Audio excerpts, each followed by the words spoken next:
Well, here we are again, and I got another idea here. It's a pretty cool idea, I think. It's going to look kick-ass if it all works out.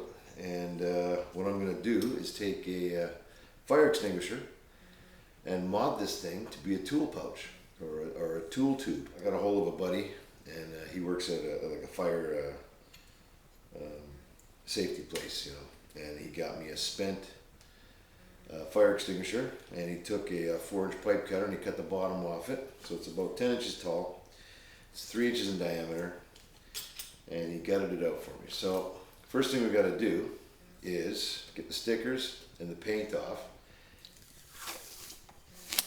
Not bad.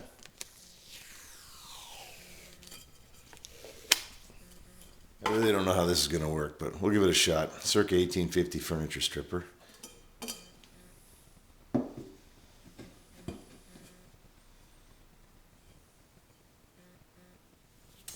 Oh, she's bubbling up pretty good there.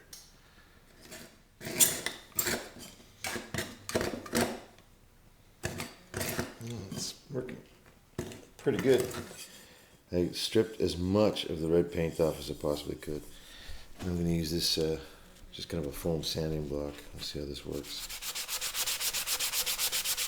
It's all been stripped down and then sanded. Okay, kind of give you a shot of what that's going to kind of look like. And that's not even buffed up yet. There's the bracket. And this thing weighs nothing. There's no weight to this at all. Around the frame, these are the bolts that mount the engine. So I removed those, and in this, the mounting bracket for the fire extinguisher, I drilled a hole here, and this hole on this side I had to drill a little bit bigger for that bolt. Dropped out the bolts, put them back through, tightened it up to spec. That's 29.5 foot-pounds on the torque wrench. And I had to come up with a bottom for this thing. So talked to my brother-in-law, who's a plumber, and I asked if he could get me it's called a test cap, and this works out really slick. And that's this guy right here. So this is a 3-inch test cap.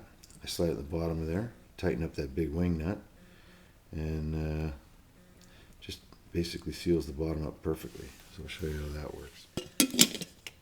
Put that in there. Hold a little bit. Tighten this. Like that. That's it. And the bracket.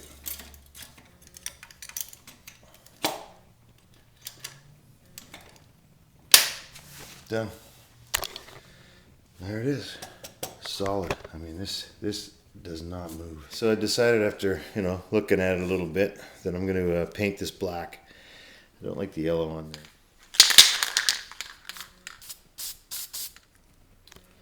There it is. I think that looks a lot better than the yellow. And another thing I want to do is I want to trim this handle. It's too big. Now that the bottle's shorter, the handle looks too big for it. It's out of scale, so I'm going to trim this down. Take the grinder, knock this back, shape this handle a little bit, and I think that'll look a lot better. It'll be a little more to scale with that bottle.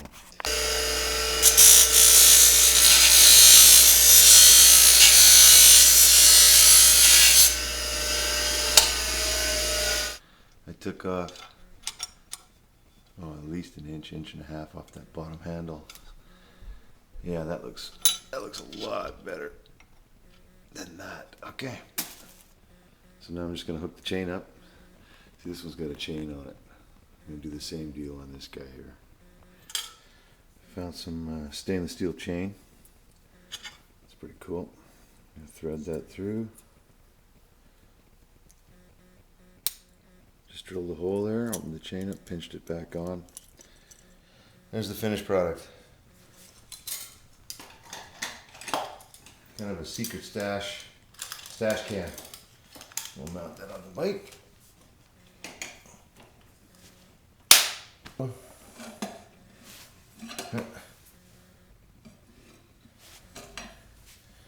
Put a drink in there. You could stash your polishing compounds. You could stash your insurance papers, a flashlight. You could stash your tools. And that's probably what I'll put in there. Probably stash my tools and maybe even my insurance papers. So there you go. That's the Bernbo kind of a low buck mod stash can. And hope you enjoyed the video.